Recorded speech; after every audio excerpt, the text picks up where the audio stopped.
cho mi nè mà ya khu nhảy ngã cho đỡ mà tao lẽ của ya gà nghe ngã nhưng mà là khuya yo sa bia lẽ là nhảy mà tao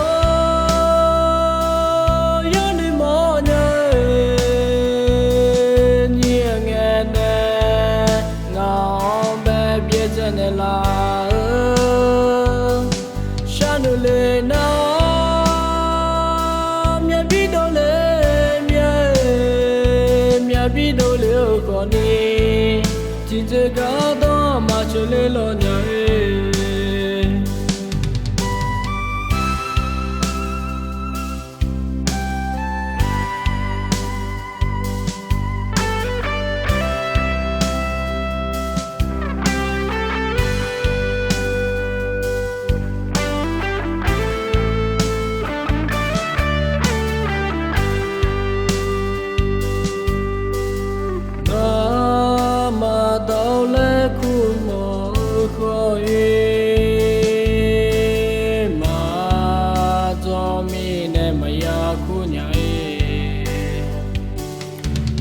cho đỡ mà tao lẽ của ya gà nghe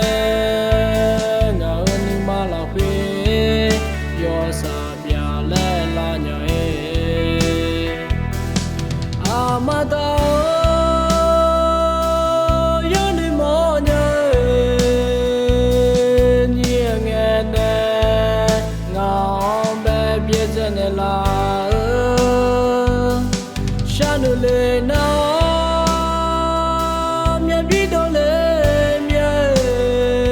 mia biết đâu liệu còn đi chỉ giờ cả đó mà chưa lên lo nhảy mà tao yo đi mò nhảy nhẹ nghe nè ngã bé biết chân là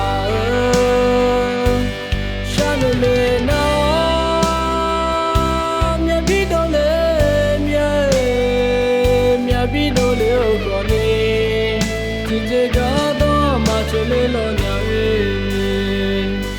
biết đâu liệu còn đi chỉ giờ cả đó mà chưa lên lo nhảy